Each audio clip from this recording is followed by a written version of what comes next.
tudo bem com vocês? Eu espero muito que sim. No vídeo de hoje a gente trazer aqui pra vocês alguns cake pop, que é nada mais, nada menos que bolo no palito, pra você fazer pro Dia das Crianças. Essa receita é super simples, pessoal, bem rapidinha. É só você pegar a massa de bolo, colocar no palito e banhar no chocolate e jogar confeitos.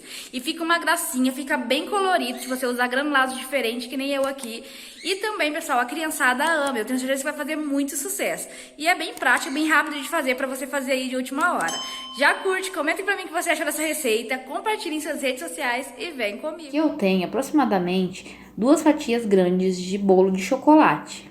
Você vai precisar de doce de leite. Esse doce de leite a gente vai juntar na massa para ela formar uma bolinha. Aqui eu tenho chocolate fracionado que vai servir pra gente estar banhando ali os nossos cake pop. E também tenho granulados diferentes. Estou utilizando o rosa, o colorido e o chocobol de 2 cores. Uma colher de doce de leite na massa do bolo e fiz bolinhas, olha. Agora eu vou espetar um palitinho de pirulito.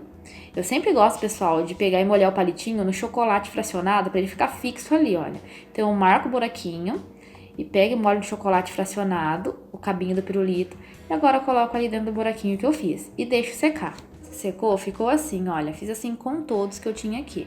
Essa massa do bolo, pessoal, a gente assa um bolo de chocolate comum mesmo, né, o jeito que você quiser fazer aí. Coloca uma colher de doce de leite, forma uma massa e a gente coloca ela no palito, depois que enrola. Agora a gente vai começar a banhar os nossos cake pops. Com o auxílio de uma colher, você vai jogando chocolate derretido ali em cima. Com bastante cuidado, só pra você banhar ali, olha, essa parte ali da bolinha. Então, olha, você deixa escorrer todo o excesso do chocolate. Deixe escorrer todo o excesso, tá, pessoal? Para depois não ficar pingando ali na sua mesa quando você for jogar o granulado. Ou não ficar pingando também em cima do granulado do tanto de chocolate. É legal você espetar esses palitinhos para secar depois em uma caixa de papel. Faz um monte de furo e espeta ele para secar depois que você passa o granulado ali para ele estar ficando em pé ali naquela caixa. Eu tenho uma caixa aqui adaptada, que eu fiz aqui. E eu fico espetando eles assim pra secar ele em pezinho, pra ele não ficar depois, né, quadradinho nas costas ou em cima, né. Mas se você quiser, você pode também colocar ele em cima, assim, de ponta cabeça, ali em cima de um papel manteiga, caso você não tenha uma caixinha pra espetar ele. Depois corre chocolate, a gente vem aqui, olha, e joga granulados. Eu tô utilizando um colorido. Faz o processo enquanto o chocolate ainda tá mole e deixa secando ali, espetado em uma caixa. Faz assim com todo tipo de cor de granulado que você quiser.